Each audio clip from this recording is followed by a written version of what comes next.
بإحيائه بالشراكة مع المنظمة النقابية الوطنية وتشرح كل الأمور التقنية المتعلقة بهذا الموضوع. سأعطي الكلمة للسيد علال الحمداوي لاستقراء برنامج الموضوع لهذا اللقاء.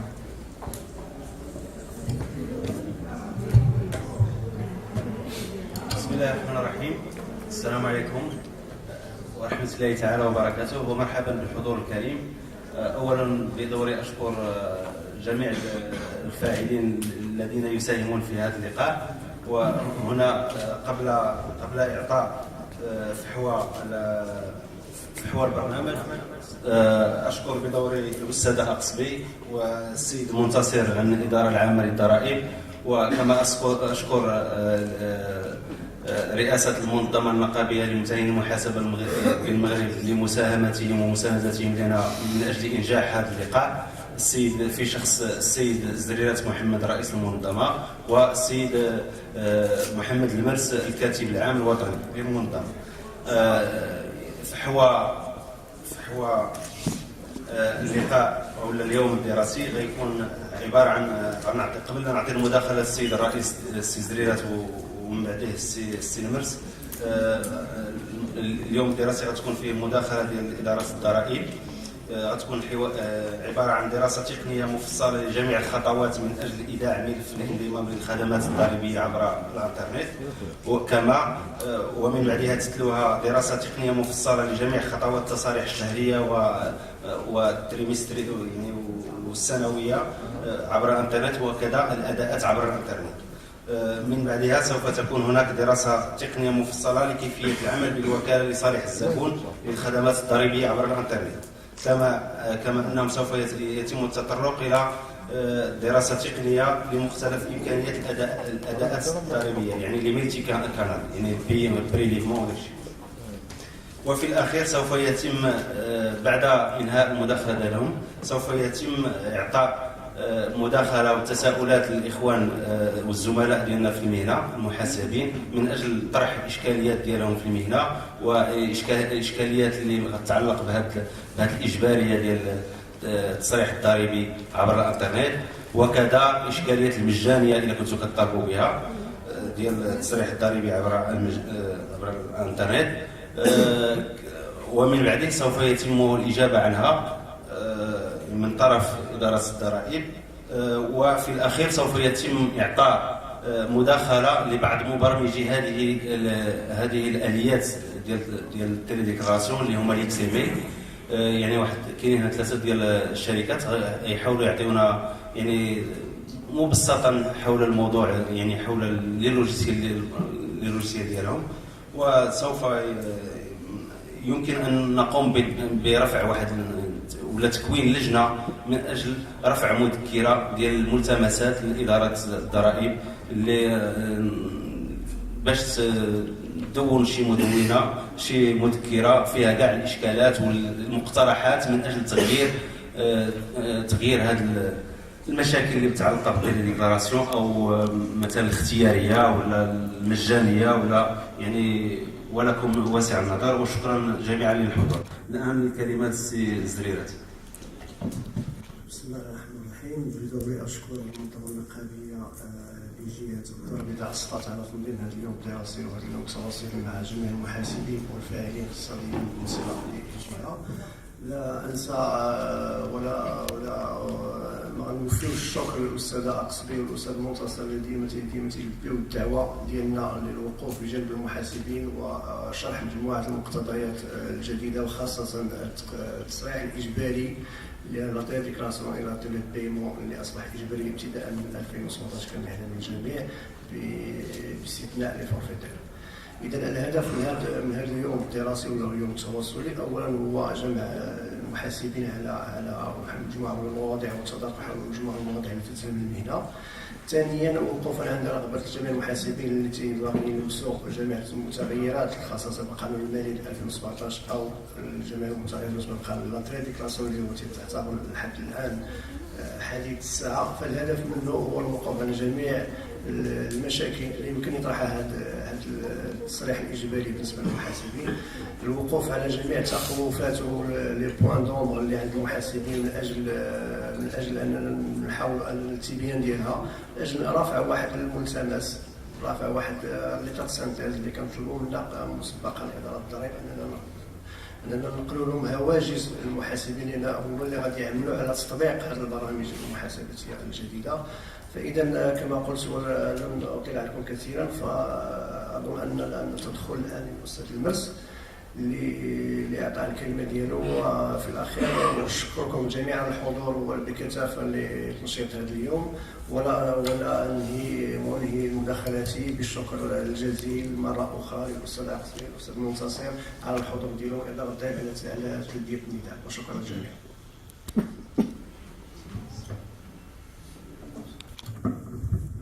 السلام عليكم. تحية نضالية عالية للزملاء والزميلات، تحية نضالية كذلك للمهنيين عموما ومناضلي المنظمة النقابية للمتعين المحاسبة في المغرب. تكملة لما قال الأستاذ زريرات، كذلك كما قلت تحية نضالية للأستاذة أقصبي لاله فاطمة الزهراء والأستاذ سعيد منتصر، اللي في الحقيقة أصبحوا مناضلين حقيقة من أجل تنوير الرأي المهني والرأي العمومي في المغرب بهذا المستجد ديال التصريح والأداء الإلكتروني. بطبيعة الحال هذا الورش هو ورش كبير جدا، ربما إدارة الضرائب في شخص المديرية العامة استبقت القطاعات الحكومية، وكان لها السبق قبل خطاب صاحب الجلالة الأخير في الدخول إلى عالم آخر، عالم تسهيل المساطر الإدارية، قطع طريق على الزبونية والمحسوبية التي نشهدها جميعا من خلال زياراتنا المهنية أو الغير مهنية لمجمل القطاعات الحكومية. لن أطيل عليكم، هناك الكثير ما يقال من إيجابيات وسلبيات هذا المشروع الضخم، واللي حنايا كذلك مجبرين على الدخول فيه والتفاعل فيه وإنجاحه، لأننا نحن كذلك مواطنين ملزمون بقواعد قانونية تحكم علاقاتنا مع الدولة ومع الإدارات التي نحن جزءا منها أبينا أو كرهنا. أعطي الكلمة ولن أطيل عليكم، أعطي الكلمة للأستاذة قصبي للدخول. Et les contacts de la Direction générale des impôts. Le service des impôts en ligne est un projet qui a été très ambitieux, que la Direction générale des impôts a mis en ligne depuis l'année 2007. Et il ne cessera d'être davantage développé au fur du temps. Le simple TVA a été mis en ligne en 2007, le simple IS en 2009, le simple IR il a été mis progressivement en 2011 et en 2014, le simple adhésion en 2014 également, le simple attestation en 2016, le simple télépaiement, simple compte fiscal et simple recherche entreprise également en 2016. Le simple enregistrement, il y a eu une partie qui est le téléacte qui a été mise en ligne également en 2016. Pour les autres aspects de l'enregistrement, ils se mettront en ligne ultérieurement. L'accès assez simple auparavant était un accès assez complexe. Il y avait recours à un certificat électronique que l'adhérent détenait initialement auprès de la Direction générale des impôts. Ensuite, ça a été dématérialisé, cette action a été attribuée à Berid Mghreb qui délivrait les certificats. Aujourd'hui, l'accès a été énormément simplifié en vue de la généralisation justement des téléservices, et l'accès n'est juste avec un login mot de passe suite à l'inscription d'un adhérent sur le simple adhésion. Alors chaque applicatif, comme je vous l'ai déjà dit, on va voir applicatif par applicatif, ses contenus. L'accès à l'ensemble des simples est accessible à partir du portail de la Direction générale des impôts à l'adresse www.taxe.gov.ma. Donc le portail, au niveau de ce portail, il y a 4 onglets. Il y a les téléservices dans leur globalité. Il y a vos démarches, les impôts en bref, c'est une documentation. Il y a la législation fiscale et la réglementation fiscale. Et enfin, le référentiel de prix. Pour ce qui nous concerne, l'accès est à travers le premier onglet qui est en bleu, c'est les téléservices simples. Quand vous cliquez sur téléservices, il y a un certain nombre de téléservices qui sont mis en ligne, donc vous aurez le simple adhésion, télédéclaré, télépayé, à l'intérieur il y a le simple TVA, IS, IR, les attestations, il y a également le compte fiscal, le simple recherchation de prélèvement bancaire, auquel cas le premier formulaire est suffisant.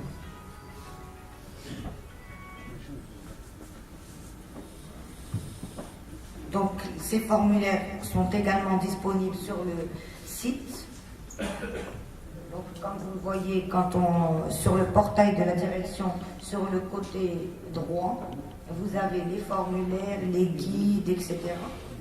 Donc, que vous pouvez télécharger à tout moment, renseigner et déposer auprès de la direction régionale, interpréfectorale, préfectorale ou provinciale du lieu du siège social de l'entreprise. Donc, le formulaire d'adhésion, c'est le premier formulaire, c'est le plus important. Comme je vous l'ai dit, le formulaire d'autorisation bancaire est ici présent, si vous optez pour le prélèvement bancaire.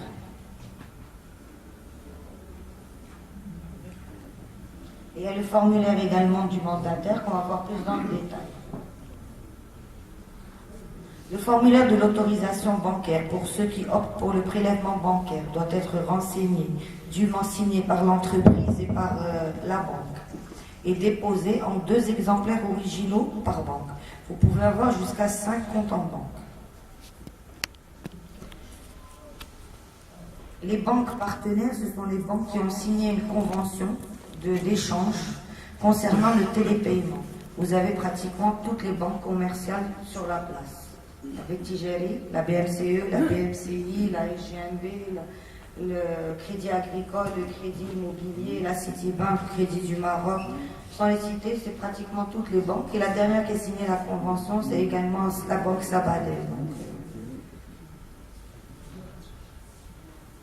Le formulaire du mandataire. Le formulaire du mandataire est à renseigner par l'entreprise lorsqu'elle opte pour une tierce personne qui est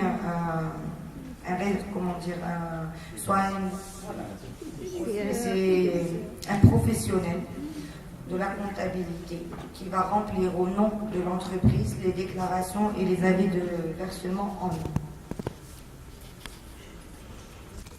Une fois que vous aurez déposé ce dossier, lors du dépôt au niveau de la direction régionale ou préfectorale ou provinciale, vous demandez immédiatement le code d'accès pour l'inscription au niveau du simple adhésion. Donc, quand vous déposez le dossier, vous prenez le code au niveau du guichet. Avec ce code, vous vous connectez au service impôt en ligne, simple adhésion, pour vous inscrire. Avant de vous inscrire, vous pouvez télécharger le guide qui est également mis en ligne, qui est un guide qui a été établi par la Direction générale des impôts qui vous définit les étapes pas à pas pour vous inscrire de manière sereine. Je vous conseille vivement de le télécharger avant l'inscription. Comme ça, vous pourrez suivre toutes les étapes qui sont décrites dans le guide. Vous vous connectez au service simple adhésion en tant que non adhérent à ce service en ligne. Vous inscrivez votre identifiant, votre code qui vous a été remis lors du dépôt et la capture cache-carte. Je ne vais pas rentrer dans le détail de cette inscription puisqu'on va vous faire une démonstration de comment on s'inscrit. Vous allez le voir en ligne. Comment on s'inscrit, c'est très simple. Donc, bien sûr, vous allez voir comment on renseigne les données d'inscription, comment créer un utilisateur, comment on renseigne un compte bancaire quand on le souhaite. Et vous sachez que l'inscription n'est pas figée, qu'il existe des boutons d'action qui vous permettent de modifier ce que vous avez saisi, de supprimer ce que vous avez saisi, ou encore de générer le mot de passe si vous l'avez oublié.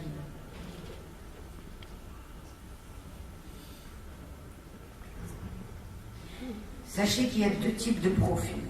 Il y a des profils pour tout ce qui est télédéclaration, télépaiement, de l'IS, de la TVA et de l'IR, à l'exception de la déclaration des traitements et salaires, qui a un profil à part.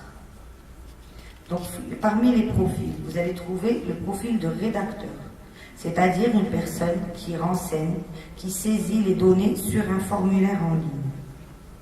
Vous avez le profil de responsable de déclaration. C'est la personne qui vient valider les données qui ont été saisies par le rédacteur. Et enfin, le profil de responsable de paiement, c'est le profil de la personne qui, une fois les données validées, va valider l'ordre de prélèvement ou valider le montant à payer. En le validant, il va tout simplement ressaisir le montant et cliquer soit sur compte bancaire, soit sur l'autre moyen de paiement qu'on va vous décrire. Et pour la DTS, c'est-à-dire la déclaration des traitements et salaires, il faut également attribuer ces profils à part, saisie, validation, paiement, pour pouvoir la visualiser et la déposer. Parce que cette déclaration, selon les requêtes de plusieurs entreprises déjà et de professionnels, a des informations qui sont qu'on appelle de confidentialité concernant le personnel d'une entité.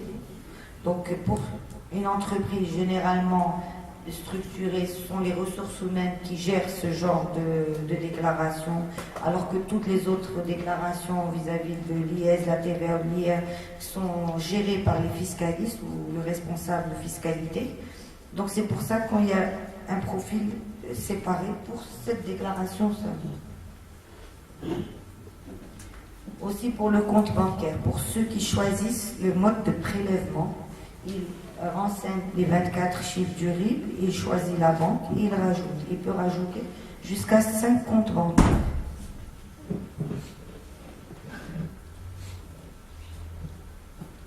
Alors les modes de paiement, il y a, si vous voulez, 2 ou 3 types de modes. On les a regroupés en 2 grands types.